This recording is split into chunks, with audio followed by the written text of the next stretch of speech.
한 번 더 하겠습니다. 당신 때문에 행복합니다. 이렇게 한번 하시죠. 네.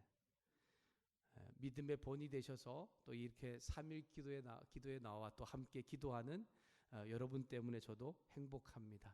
네, 함께 또 말씀과 찬양과 기도를 통해서 하나님 또 주시는 은혜 안에 나갈 수 있기를 주님의 이름으로 부탁합니다. 자녀는 부모와 닮은 꼴과 같아라는 말이 있습니다. 자녀들이 대부분 아빠, 엄마의 말과 행동을 배우고 닮는다는 것이지요. 오늘 아내가 사무엘에게 세탁기에 돌린 빨래를 좀 널게 도와달라고 했습니다. 사무엘이 네, 알겠습니다 라고 하고 세탁기가 있는 곳으로 나갔는데 아내가 기다려도 그 빨래를 가지고 오지 않는 것입니다. 그런데 세탁기가 있는 밖에서 소리가 납니다. 탁! 탁! 소리가 나더랍니다. 네, 주부님들은 가만히 계시고 우리 남자 되시는 성도님들께 물어보겠습니다. 이 소리가 무슨 소리일까요? 예? 네, 이 소리는 다름이 아니라 세탁된 빨래를 펴는 소리입니다. 네, 빨래가 이제 구겨져 있거나 아니면은 그 빨래가 세탁기 안에 있지만 먼지가 묻을 수도 있거든요. 그래서 이게 탁탁 빨래를 털어서 하나씩 펴는 그런 일을 하고 있었습니다. 제가 빨래를 세탁하고 난 다음에 넣을 때에 하는 행동이거든요. 항상 먼저 탁탁 털어가지고 수건은 수건대로, 속옷은 속옷대로, 겉옷은 겉옷대로 이렇게 해서 한 다음에 너는 그런 일을 했는데 아들이 그걸 언제 봤는지 그대로 따라하고 있더라고요. 성도 여러분, 저와 여러분의 자들은 우리의 모습을 그대로 따라 배우고 살아간다는 것을 여러분 우리는 잘 알고 있습니다. 알고 있지만 우리가 실제 삶 가운데 그 일들을 잘 옮겨감으로 인해서 우리 자녀들도 특별히 또 우리 함께하는 동력자들도 믿음의 본을 잘 따라갈 수 있는 은혜가 우리 가운데 주어질 수 있기를 소망합니다. 하나님 믿는 신앙의 본을 잘 보여주는 것이 왜 중요합니까? 그것은 하나님 주시는 큰 기쁨과 약속된 축복을 누릴 수 있는 믿음의 사람, 믿음의 가정, 믿음의 공동체가 될 수 있기 때문입니다. 저와 여러분이 있는 그 자리에서 믿음의 본보기로 잘 살아갈 때에 여러분의 가정이 또한 우리 교회 공동체가 하나님이 기뻐하는 공동체로 설 수 있기를 주님의 이름으로 축복합니다. 누군가의 본을 보이는 역할을 할 때에 긍정적인 역할이 있지만 또 부정적인 모습도 있습니다. 본을 보일 때 다 긍정이 되는 것도 아니고 다 부정이 되는 것도 아니죠. 어떤 것은 부정의 본이 되어서 사람을 바꾸게 하기도 하고 어떤 것은 긍정의 본이 되어서 사람을 돌아보게 하는 역할을 한다는 것입니다. 오늘 말씀에서 바울은 고린도 교회 성도들에게 이스라엘 조상들이 하나님의 사랑과 은혜로 구원받았지만 죄를 범함으로 인해서 광야에서 멸망하였고 그 사건을 본보기로 삼아서 믿음의 후손인 너희들은 다시는 그런 실수를 하지 말라고 당부하고 있는 내용입니다. 구약 사건을 바울이 고린도 성도들에게 지금 그리고 오늘 우리에게 성경을 통해서 말하는 것은 그 일이 본보기가 되어 믿는 자들로 하여금 각성시키게 하는 목적이 있습니다. 그러므로 성도는 말씀을 통해서 늘 믿음 가운데 잘 서갈 수 있도록 넘어지지 않도록 조심해야 한다는 것이죠. 바울은 고린도 교인들 중에 전혀 스스럼 없이 우상 제물을 먹는 사람이 있다는 것을 알고 있었습니다. 그들이 자유롭게 우상 제물을 먹는 것은 아무것도 아니다라고 생각을 했습니다. 실제로 우리가 말씀을 듣던 것은 우상의 정체는 무엇입니까? 그것은 아무런 생명력이 없는 나무와 돌일 뿐입니다. 그러니까 먹을 것을 우상제에 바쳤다고 해서 그리고 우상에게 드린 음식을 먹는다고 해서 전혀 변하는 것이 아니라는 것이죠.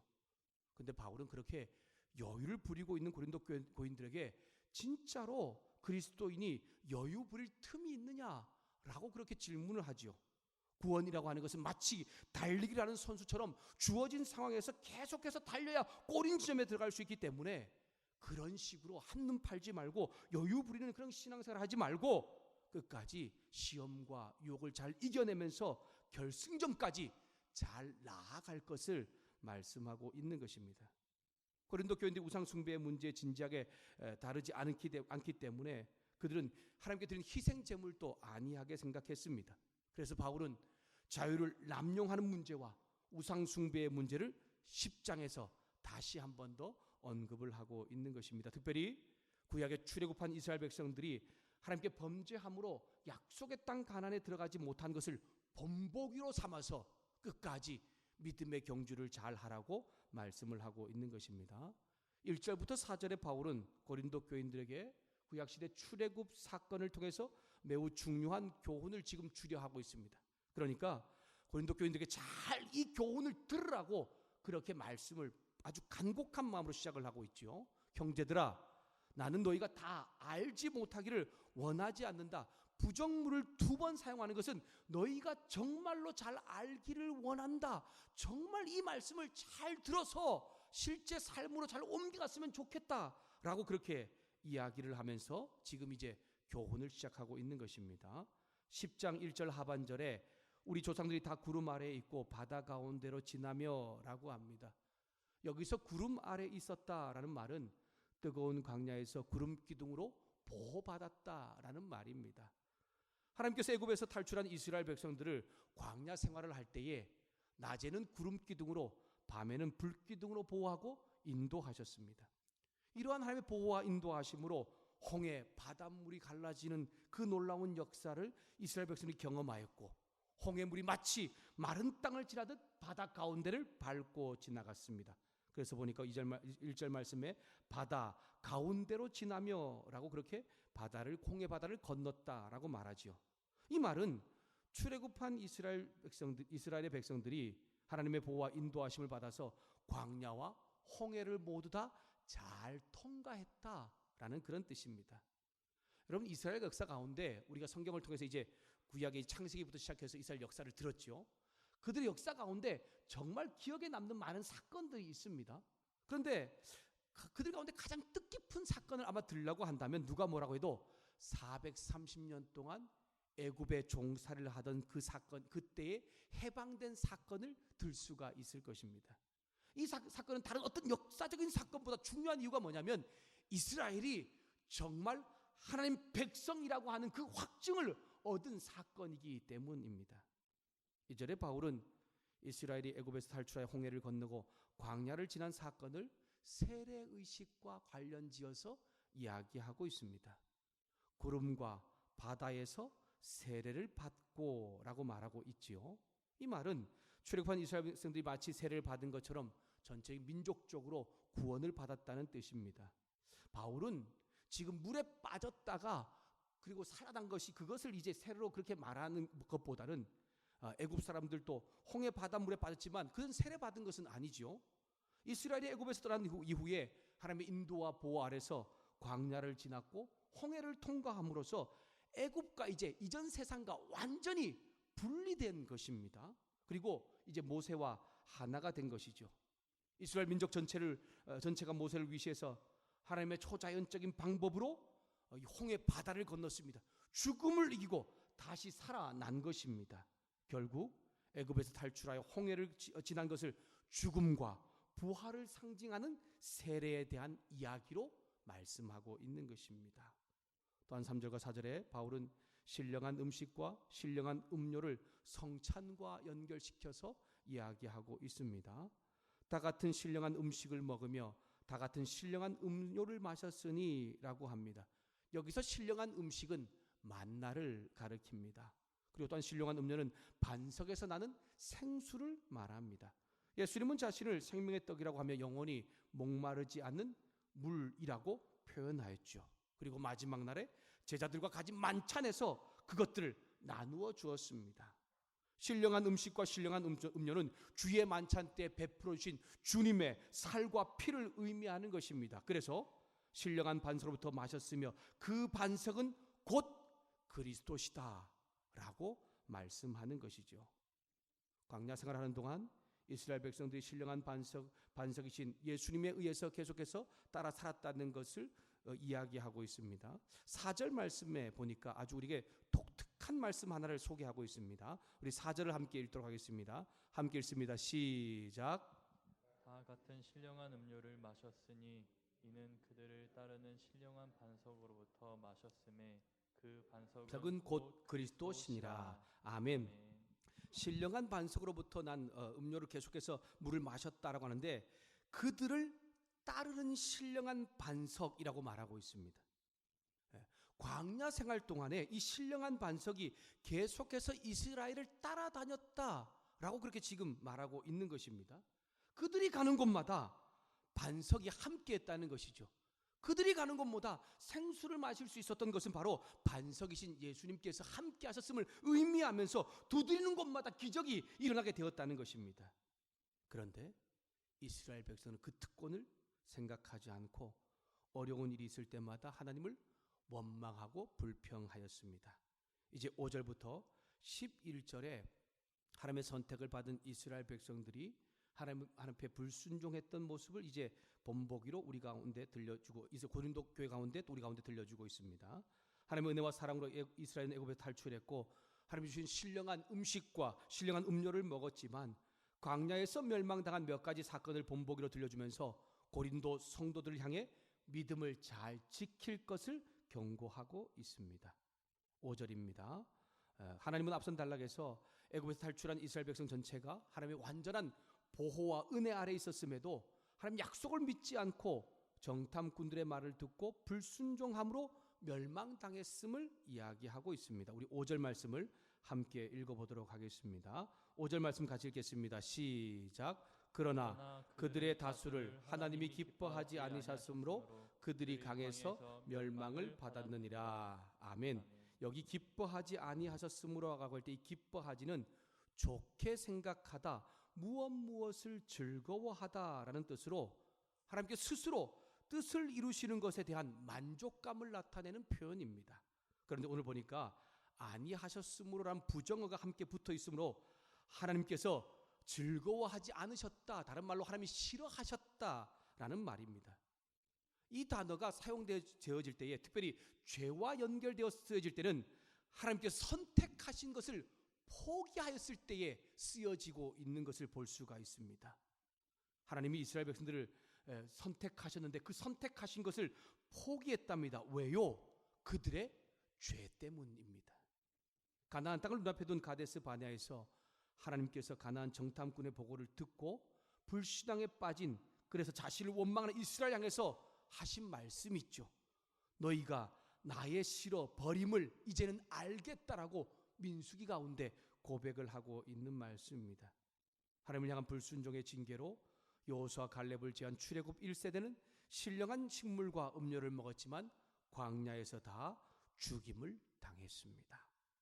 7절 11절까지는 출애굽 과정에서 이스라엘 백성이 우상을 숭배하고 자유를 남용한 사건에 대해서 이야기함으로써 고린도 교인들도 우상 숭배자가 되지 말고 자유를 남용하지 말 것을 교훈하고 있습니다. 7절에 먼저 이스라엘이 시내 광야에서 금송아지 사건을 만든 말씀을 인용하면서 이야기하고 있습니다. 출애굽 32장 6절 말씀을 제가 세 번역으로 읽어드리겠습니다. 출애굽 32장 6절 말씀입니다. 이튿날 그들은 일찍 일어나서 번제를 올리고 화목제를 드렸다. 그런 다음에 백성은 앉아서 먹고 마시다가 일어나서 흥청거리며 뛰놀았다. 아멘. 여러분, 이 말씀은 오늘 7절 말씀 후반절에 나와 있는 말씀입니다. 백성이 앉아서 먹고 마시며 일어나서 뛰논다 함과 같으니라 라고 말하는 것을 보니까 우리는 정말 뭔가 하나님을 향하여서 뭔가 경배하고 영광 돌리고 이런 모습인 것 같은데 그렇지 않습니다. 금송아지를, 우상을 만들어 놓고 그것이 자신들을 애굽에서부터 탈출시킨 하나님이라고 섬기면서 그들이 지금 번제도 드리고 화목제도 드리면서 그 앞에서 먹고 앉아 마시며 뛰놀고 있는 우상 숭배하는 것을 말하고 있는 것입니다.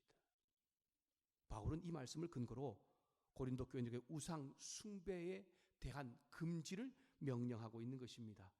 이미 8장에서 고린도 교인들이 우상 숭배에 대진 제물을 먹는 문제와 관련해서 우상 숭배 문제를 다루었습니다. 바울은 단호하게 교인들 안에 있는 우상 숭배를 중단할 것을 명령하고 있는 것입니다. 여러분, 고린도 교인 중에 교인 안에 우상 숭배자가 있었습니다. 단순히 우상에 대한 제물을 먹는 문제가 아니라 실제로 우상 숭배하는 사람이 있었습니다. 여러분 조금 넘어가 볼까요? 10장 20절과 21절 말씀 한번 볼게요. 10장 20절과 21절 말씀입니다. 고린도 교회 성도 중에 이런 사람이 있었습니다. 무릇 이방인이 제사하는 것은 귀신에게 하는 것이요 하나님께 제사하는 것이 아니니 나는 너희가 귀신과 교제하는 자가 되기를 원하지 아니하노라. 너희가 주의 잔과 귀신의 잔을 겸하여 마시지 못하고 주의 식탁과 귀신의 식탁을 겸하여 참여하지 못하리라. 아멘. 고린도 교인들 중에는 이 귀신의 제단에 참여해서 귀신과 함께 교제하는 우상 숭배를 하는 사람들이 있었다라고 하는 것입니다. 이건 하나의 예를 들어서 지금 설명을 하고 있는 것인데, 실제로 그들 안에 그런 우상 숭배자가 있었고 그것에 대하여 지금 경고를 하고 있는 것입니다. 이스라엘 조상이 광야에서 유랑하면서 결국 멸망당했죠. 그 멸망의 이유가 무엇입니까? 우상 숭배 때문이었습니다. 고린도 교인들 중에서도 이 교도들이 이 관습과 신전 식사에 참여하고 우상 숭배 행위를 하는 일을 멈출 것을 지금 이야기하고 있는 것이죠. 8절은 민수기 25장에 기록된 이스라엘 백성이 모압을 지날 때에 모압 여인들과 부올에서 바알을 숭배한 사건을 이야기하고 있습니다. 이스라엘 백성이 시딤에 머물러 있을 때입니다. 모압의 여인들과 성적인 범죄를 저질러서 하나님께서 하루에 몇 명을 죽였다고요? 3,000명을 죽이는 사건이 일어났습니다.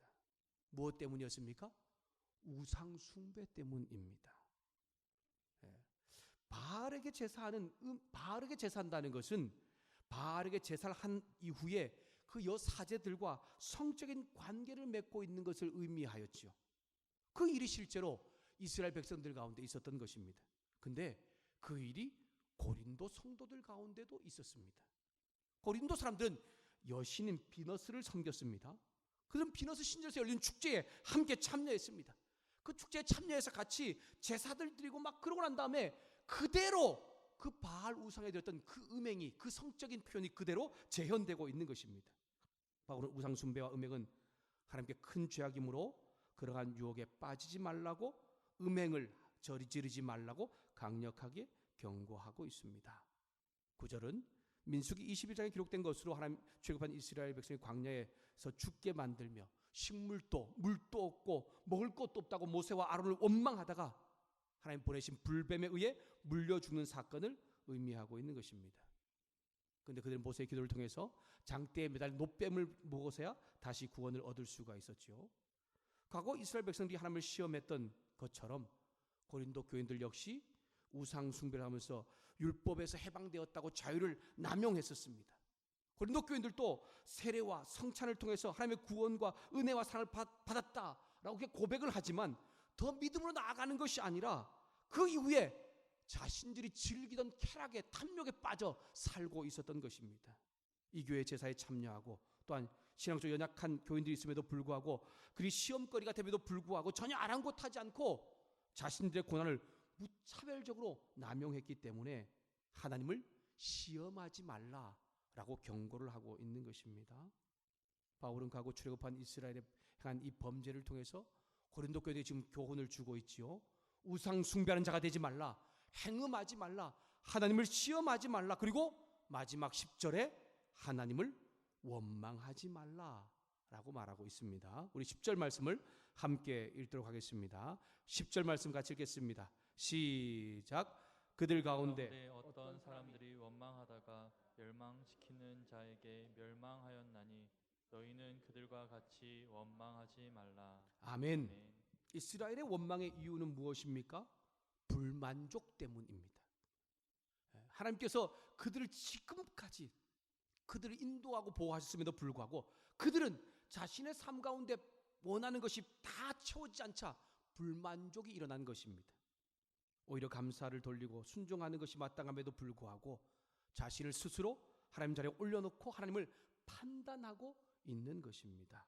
이처럼 고린도 교인들도 불평과 원망을 하면서 하나님을 판단하는 사람들이 있었기 때문에 그 죄를 짓지 말라는 것이죠. 여러분, 오늘도 자기의식이 강하여서 만족하지 못할 때에 쉽게 불만과 원망을 우리는 토해냅니다. 그래서 성도는 내 삶에 주관하시는 하나님을 섬기고 믿는 자로서 불평과 원망은 하나님을 판단하는 것이라는 것을 기억해야 합니다. 그리고 늘상 모든 일을 할 때 원망과 시비가 얽게 할 뿐 아니라 더 나아가서 범사에 감사하는 삶을 살아야 한다는 것을 지금 교훈하고 있는 것입니다.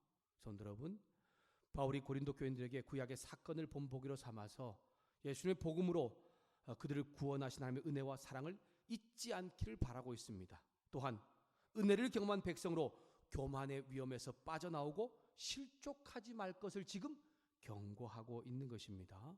저와 여러분도 이 말씀을 잘 듣고 우리 삶의 본보기로 삼아서 우리 모두도 믿음으로 잘 설 수 있는, 특별히 정말 하나님 외에 다른 것에 빠져들어가는 교만과 또한 우상숭배나 아니면 실족하지 않는 저와 여러분 될 수 있기를 주님의 이름으로 부탁합니다.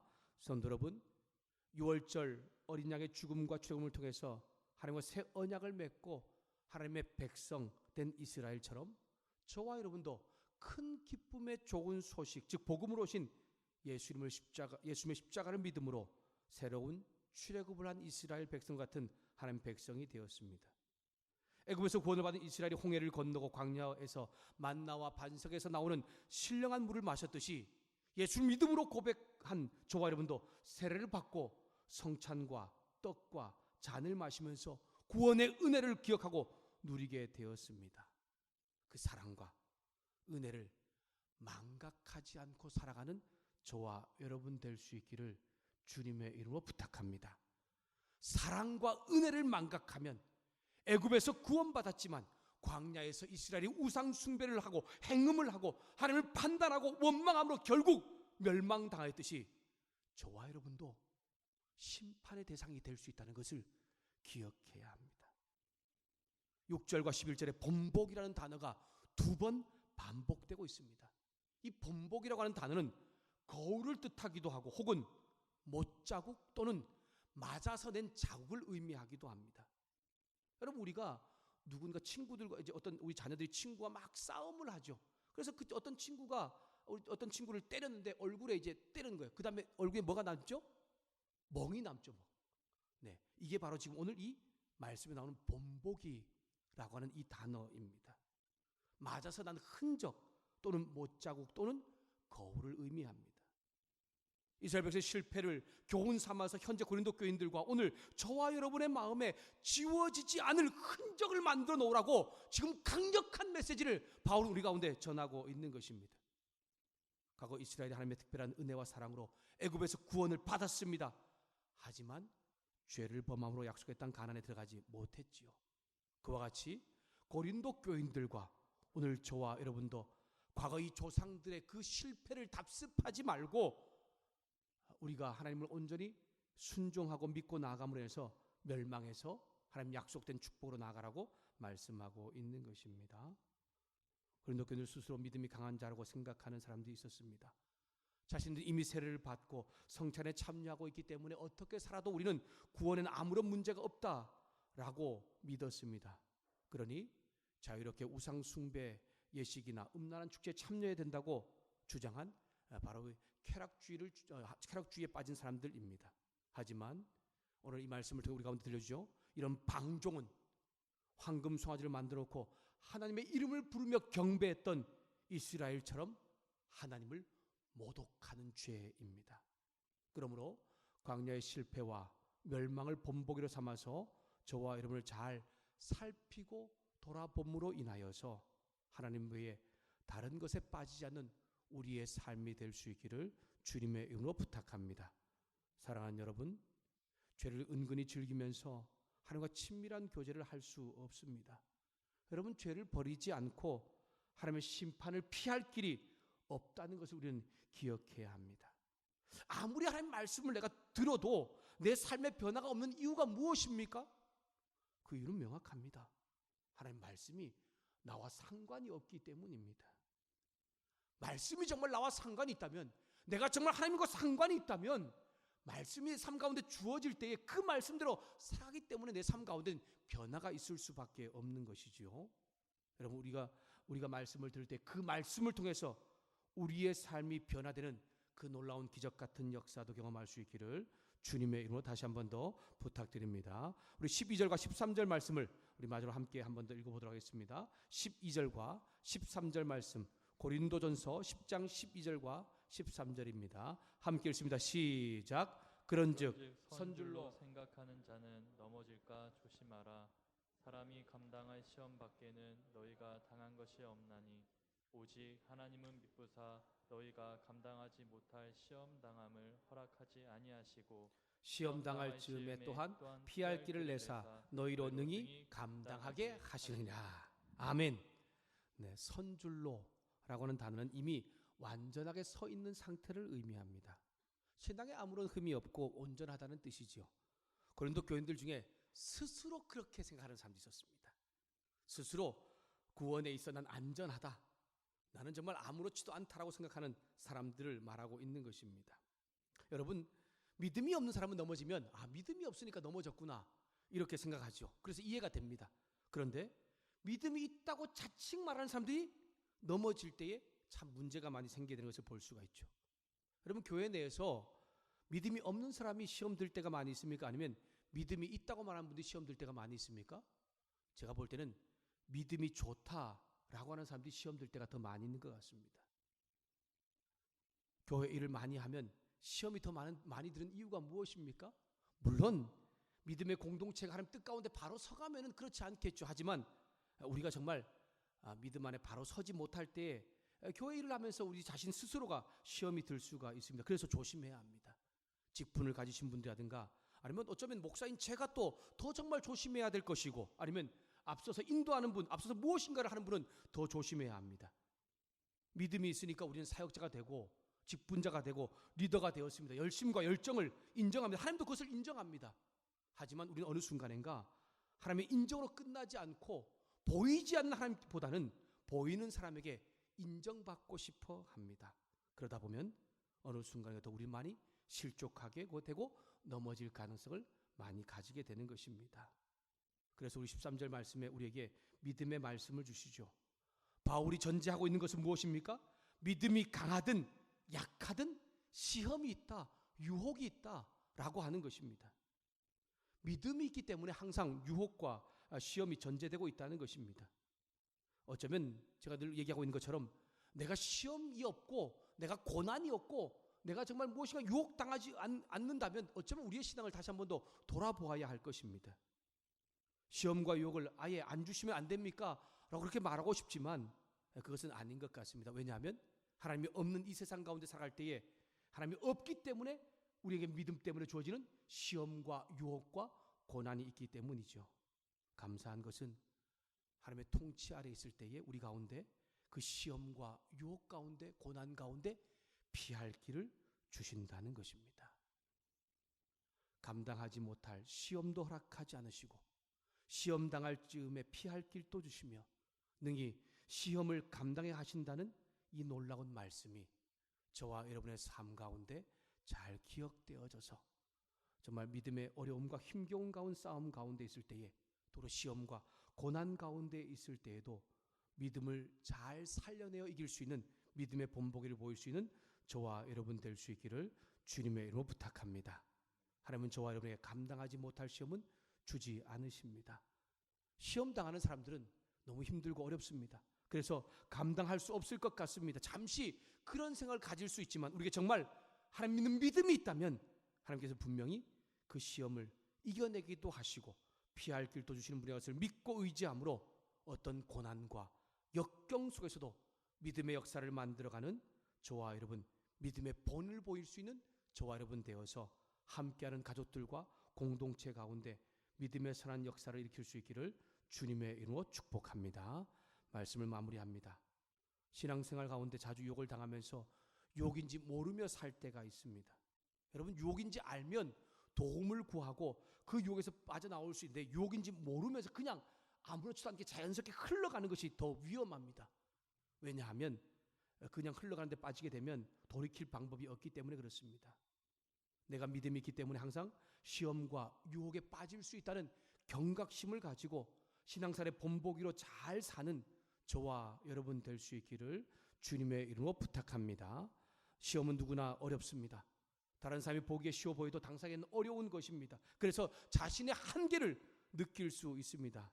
하지만 하나님 분명히 신실하신 분이셔서 능히 감당할 수 있는 시험만 허락하시고 시험 당할 때에 그것을 잘 이겨낼 수 있도록 시험과 더불어 탈출구도 주시는 분이시라는 것을 여러분 기억하면서 오늘 저와 여러분의 삶 가운데 또한 앞으로 우리의 삶 가운데 믿음 때문에 오는 시련과 욕이 닥쳐올 때에 불평과 원망하거나 하나님을 시험하지 말고 하나님의 예비하심과 인도하심을 기대하고 신뢰하면서 깨어 기도하고 인내함으로 믿음의 승리를 보여줄 수 있는 믿음의 본보기가 될 수 있기를 주님의 이름으로 부탁합니다. 기도하겠습니다. 하나님 아버지,